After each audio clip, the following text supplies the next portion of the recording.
So, welcome everyone. Welcome to this Ancestral Lineage Healing Community. I'm recording this part of the Zoom call so that I can share it with others, and then I'll be stopping the recording, and space will be open for anyone who wants to ask questions or share privately. So let's just begin by setting the field with a prayer of gratitude. And you may have other words for this. I have really landed in the word prayer for myself. And so it is an acknowledgement, first of all, of the land that we are on, the land spirits and all the elements, air, water, earth, fire, ether.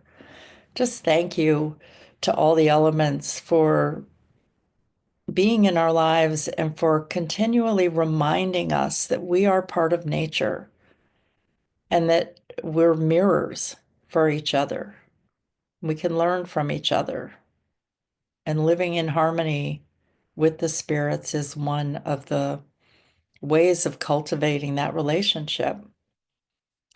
Thank you to our vibrantly well ancestors who have called us into these spaces to build relationships with you and also to receive your wisdom, your guidance, your love, your protection. Thank you for being in our lives. Thank you to everyone who is in the Ancestral Lineage Healing Community and who is going to receive this recording because of a variety of ways that we have connected. And thank you to the great mystery that connects us all in whatever words are meaningful to you. And thank you to the Wi-Fi gods and goddesses who keep us connected through these devices so that we can form deeper connections with one another. And I'll just be quiet for a short 30 seconds here for anyone who wants to express silently your own gratitude.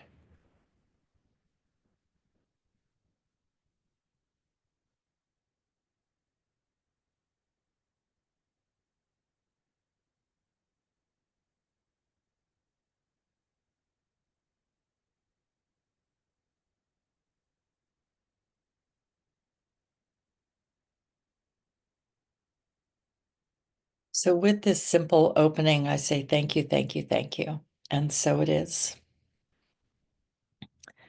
So I just realized for anyone who doesn't know me, my name is Andrea Hyland. This is the Ancestral Lineage Healing Community. And since this is the first monthly Zoom call, I'm going to share a few foundational pieces to just kind of give you the information for what this is and what some of my intention is. First of all, the people in this community arrived here by connecting with me in a few different ways. One, it's either people who were introduced to ancestral lineage healing and have worked with me privately in private sessions. It's also people who have signed up for the free ancestral lineage healing toolbox. And then the third way is for anyone who has enrolled in one of the self-guided ancestral lineage healing courses. Level 1 is available now, and level 2 will be released on May 15th, and then level 3 will be released in August. So those are just some of the ways that people have come into the community. The second thing I want to share with you today is that I plan on providing an expanded teaching of the material that is found in the free and paid courses each month. Most months, it's going to occur on the last Thursday at noon Eastern Time. And I'll record this, I'm just calling it teaching segment. It's a place for sharing. And I'll turn off the recording for anyone who wants to ask questions after I share a segment. And just so that it's a space where you can share personal experiences with people who are here or ask questions about ancestral lineage healing or share your own healing in general, things that are happening. And this thing I'm calling teaching will include stories, experiences, and resources. And then the third thing I want to say is that ancestral lineage healing is a vast field, and practitioners and healers have a wide variety of ways to work with people, which is one of the things I do want to be sharing with you monthly. Different ancestral practices may include a 30-minute meditation in a group of 250 people who are all sending love and light to an ancestor, or it could be a year of private sessions.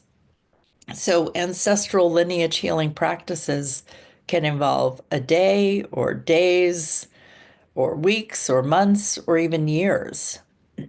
And in future Zoom sessions or recordings, I will share more about the ancestral lineage healing resources and discuss more about the five-step process that I learned from Daniel 4 in ancestral medicine.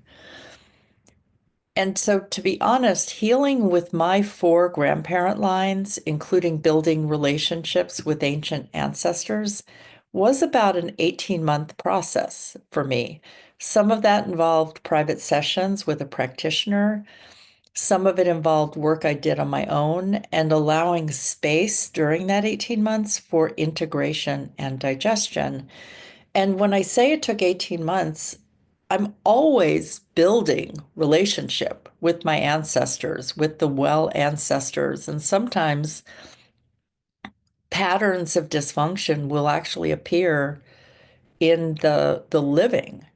Something in my life, I'll notice, oh, wow, that pattern, I want to break that pattern. That's an old pattern I haven't seen in a long time.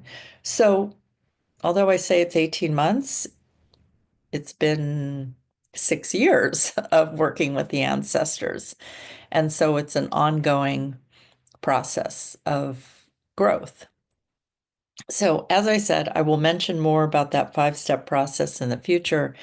And the third ancestral lineage healing course that I'm going to release in August actually has a description of those five steps and lots of tips on how to do this on your own. So that's coming too.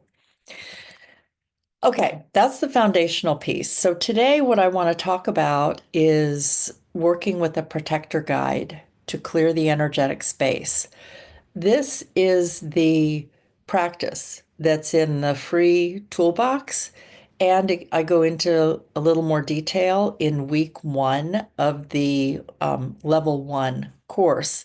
Level 1 is all about building relationships with a trusted protector guide, building a relationship with the land, building a relationship with the blessings of your ancestors, and seeing how we have simple ritual practices that are part of our lives already and how to expand on that. So, building a relationship with ritual.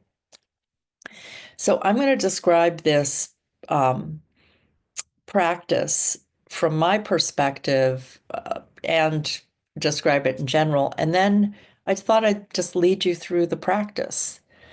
So the practice involves calling on a trusted protector guide, requesting them to clear the energetic space around you, and asking them to establish boundaries of protection around you. And honestly, I practice this daily. I'll say on most days. Occasionally I don't do it, but it really is at some point during the day that I call on my guides. Sometimes I do this as a slow, reverential session that takes 5 to 15 minutes. I'm sitting in meditation with them, I'm talking with them. Other days, it takes like 30 seconds or less. I do this, I call on them while I'm making a cup of coffee, I'm brushing my teeth, guides, please be with, trusted guides, please be with me throughout my day and night. I'm thinking it as I'm brushing my teeth or I'm taking a shower. And I feel like that is probably one of the messages I really want to get across to you is that when you take time to develop a relationship with your trusted guides and you've created a practice, it becomes easy and accessible. They're like, maybe some days you'd sit down with people who you live with and you'd have breakfast, and other days it's like, hey, the car, we're leaving in 5 minutes, and just everybody. So to me, I see the protector guides as the same thing. Like they're part of our lives. So here are a few things that I want you to know. This practice um, is a way of creating an intentional sacred space for your day. It's a way to see that every moment of every day is a ritual. It's embracing life, it's starting with conscious intention. You're just creating support for yourself energetically. And it's like getting dressed or putting on a coat and rain boots during stormy weather. You just do it as a part of a practice. Second thing I want you to know is that I really believe that we are connected to the seen and the unseen world all the time. And if we had been raised with earth honoring rituals and the culture of our ancient ancestors, we would have been taught how to navigate the different realms, just as we would have been taught which berries in the forest were healthy to eat and which ones were poisonous. And we were disconnected from those earth honoring rituals centuries ago. There are ways that you are tapping into the unseen realm every day. And I'm saying this not to scare you, but to just say it's part of like energy hygiene here. So, examples of tapping into the unseen realm: calling on your ancestors, meditating and chanting, creative arts, like writing, like when you go into a zone of writing or composing music, or art, photography, dance, working on your website for your business, all of those things are tapping you in. When you are walking in nature or connecting with nature spirits, either consciously or unconsciously. Manifestation tools like affirmations and creating vision boards are all different ways of tapping into the unseen world. And what I've discovered through my practices and working with clients is that when you tap into these different activities, I'm going to use these words. It's like you're opening a portal. And our thought forms, our portal opening, can actually attract wanted and unwanted or troubled spirits. And again, it's not to fear it, it's to become more conscious of it. Negative self-talk or thinking things like, whoa, this doesn't even feel like me, or this doesn't sound like me, can be unwanted energy from the unseen world. And you also have free will to ask questions of your guides and even ask them to leave. You can ask spirits to leave if something feels off to you. So, an example is just saying, that you have a guide and you can just say, "Are you a trusted guide?" and just kind of get a sense of what they're communicating to you. You could also say, I recently was working with a client, and it was just really clear to me that it was a trickster energy. And so, I had her out, "Are you a trickster?" And like, "Yeah, this is a trickster energy." And so it's like, "Please leave the space." So we have free will and more power than we have been taught with this unseen world. Okay. So then the third thing is I'm going to just share some examples of kind of my own journey of developing relationships. I'm just going to list some of the guides I've worked with and give you a little bit of a sense. And I'll also share a couple of things that have come up with ancestral clients, some of the guides they have been working with to give you examples. And then I'm going to lead you in the practice.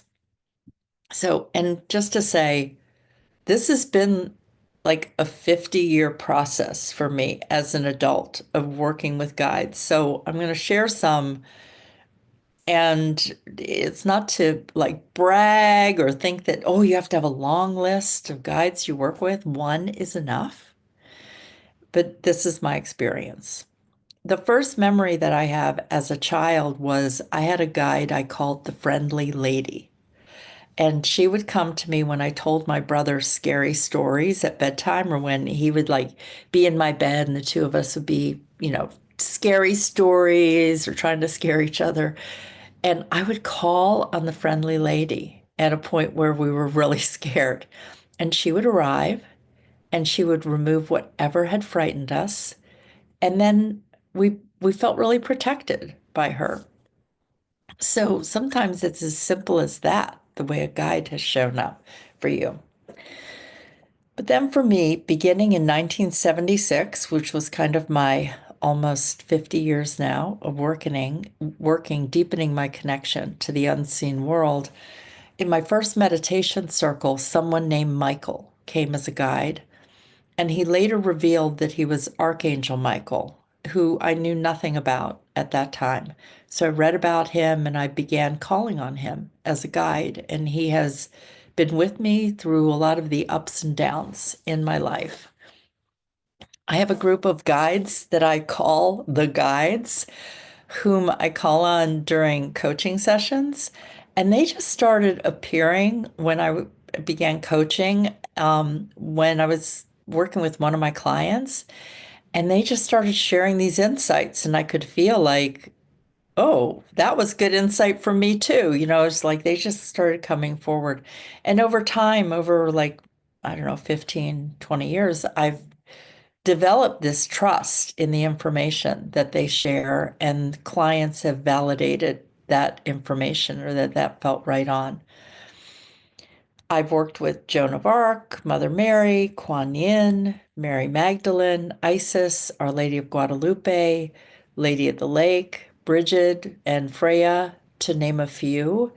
And sometimes they appear for one thing that I'm doing, one group I'm leading, one client I'm working with, and sometimes they stick around and they're just more available. When I work with curses, depossession, soul retrieval, and soul parts work, including land work, getting consent from the land to see if the land wants support for healing, and also Psychopomp, which is assisting the dead in crossing over. I have developed relationships with tracking guides, a middle world protector, and psychopomp guides. And I also have guardians who work with me with the elements and forces of nature. Nature and animal spirits who are guides. I have a connection with Michelle Small-Wright and her work at Perelandra in Virginia with flower essences, medical doctors in spirit, and the fairies. And they were the healers who appeared when I had an autoimmune condition, which I've now been in remission for over 30 years. So again, sometimes a group will show up at a time when you have a need. So all these relationships have been developed over time, and just like any relationship, the connections continue to grow through nurturing and tending. And it's not like I have 100 guides who I have to pay attention to every day. It's like having lots of friends. And there are some friends who you spend more time with, and then there are friends who you see once in a while. And to me, that's how I see the protector guides. But I wanted to just share a few client examples because it really expanded my view when they shared these things. So this year I've had someone who was working with eagle, someone worked with bear, an indigenous warrior, light, breath, God, Krishna, and universal love. And what I want you to think about with these, it's that these are big powers. And that's what we're really calling in is big powers. So the clients all felt connected to powerful energies through nature practices, yoga, breath work, and spiritual lineage. And I just share them as examples to play with in your practice and to, um, Archangel Michael is available to all of us, and a lot of my clients call on Archangel Michael. And having a relationship with breath can be just as powerful as a protector guide. And as I said earlier, developing a relationship with one guide is enough. And if you feel a connection to many, you'll learn about the different connections in the same way that you develop relationships with humans. A friend who shares your passion for film and art, a friend who loves to walk in nature or talk about politics or read and discuss books. So different friends with different interests. And then the final piece before we do the practice is I want to just share that ritual practice with a trusted guide may already be a part of your life, and you may not define it in that way. So, for example, if you've ever attended a church, a temple, a mosque, or other religious or spiritual place, ritual protection is already present. There are opening and closing rituals. These may include prayers, songs, or candle lighting. And you'll notice that if you go to any of those places, that there are intentional practices of singing the same song or reciting the same prayer together or a chant. Candles and incense burn in many places where you can drop by to pray or walk a labyrinth or to, I'm using prayer, but sometimes you can go into a space that might be called a chapel or just a place for you to sit with yourself or tap into the great mystery, whatever your words are for that. So you may have a practice already of prayer or candle lighting, and just think about the intention that you set during that time, and maybe add in some space clearing and boundary setting. So play with the idea of making this a daily practice and even notice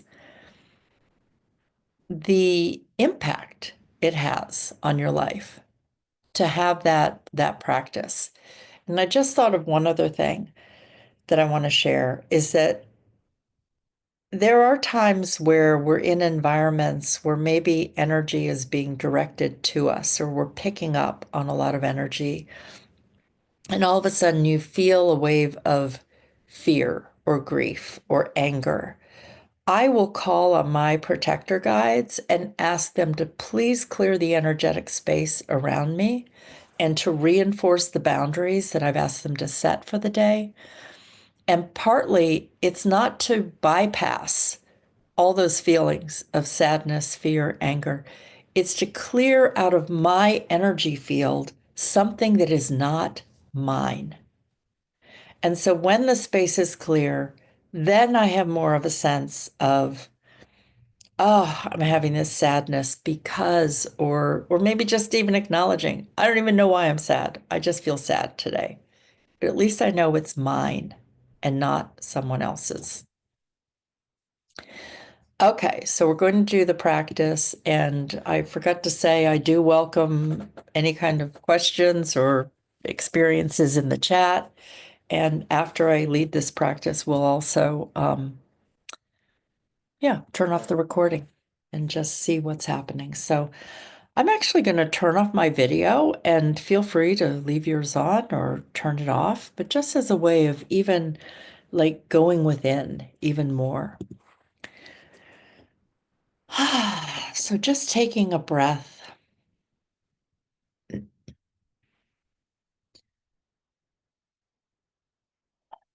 Feeling yourself dropping into your body a little bit more. And again, this is the longer practice, not the 30 seconds that I do. So you can always adapt it. But just take a moment to focus on your heart, your belly, your hips, legs, and feet. And imagine that out of the bottom of your feet, there are roots or beams of light going down into the earth, maybe 10, 20 feet. Doesn't have to be down too far, but get a sense of feeling of stability from the earth. And then even feeling an exchange of energy, like you're sending energy into the earth, and then the earth is sending energy back up through those roots into your body.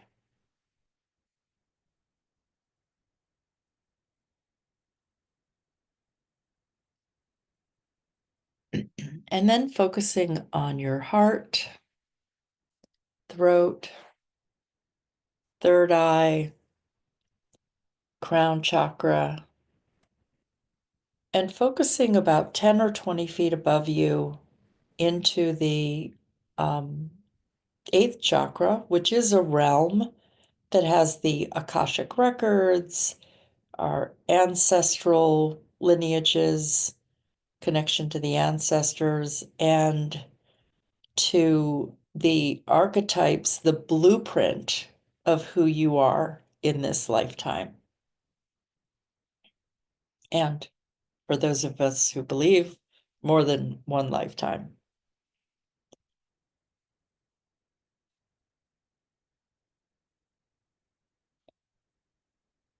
And then returning your focus to your heart. Call on a trusted guide, protector guide, someone to be with you. It might be one energy that you feel a connection to. If you don't have a protector guide, this is a way to start practicing with something that is meaningful to you. So it could be calling on universal love as the energy.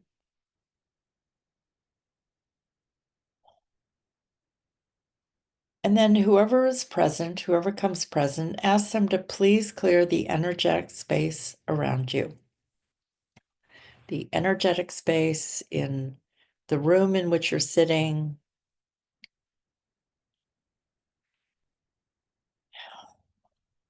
And sometimes if it's my home or the home I'm living in, I'll even extend that to clearing the energy in the whole house. But keep in mind, this is about clearing your space and not imposing on anyone else.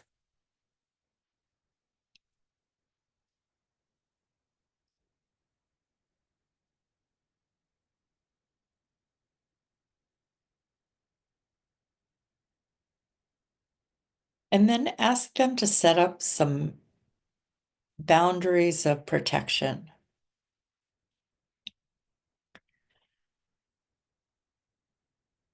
You know, this might, if we were in the 3D scene world, we might lock our front door or lock our car.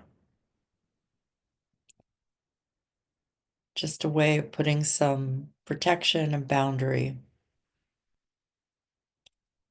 First, I'm going to be quiet for like 30 seconds and just give you a chance to see how do they set up, how do your trusted guides set up a boundary around you?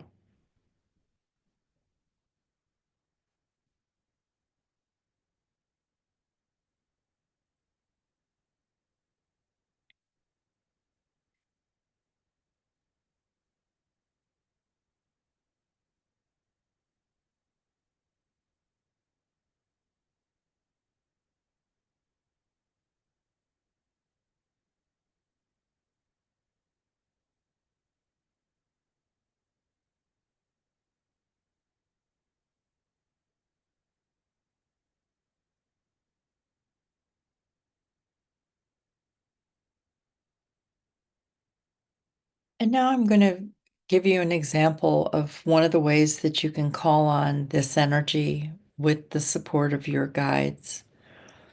You could call on a layer of gold from the sun and ask that that layer of gold is 360 degrees around you, above and below, and that this gold fills you with your agency, your sovereignty, and that you are fully resourced. And with this layer of gold, only energies come towards you with your expressed permission.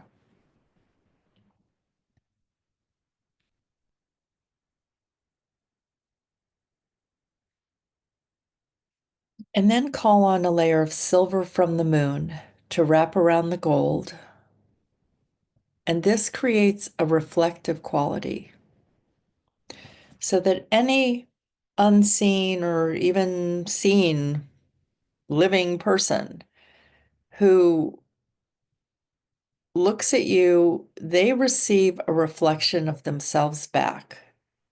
So nothing gets through without your express permission. It's reflecting to the outside. And that way, if there are any projections or any intrusions, they can't get through to you. Anything that's not in harmony with who you are is just reflected out.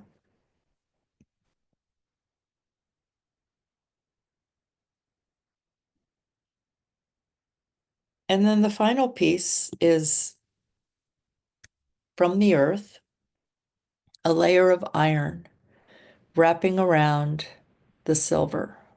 This comes from the core of the earth, and it repels all negativity.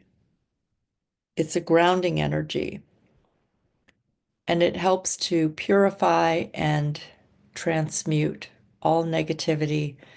It's actually an alchemizer. It just mulches whatever negativity is there and turns it into something positive.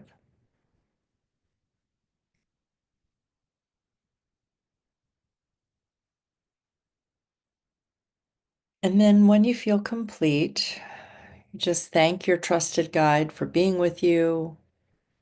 I always have this way of saying, please be with me throughout my day and night, knowing that every time I call on my trusted guides, this is building an energy of protection. And so on those occasional days where I forget to call on them, I know that there's already a field here that is supportive of me walking through the world. And this blessing is for you to receive that too.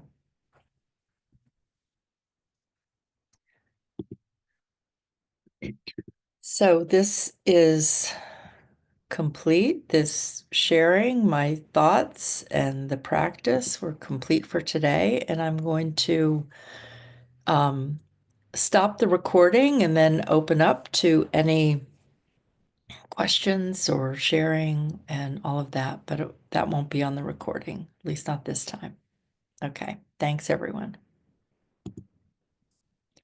Oh, and just to let you know, I will be back on the I forgot to look at the date. Let me quickly look here, May 29th at noon Eastern time, and we'll see what happens then. Thanks for being here.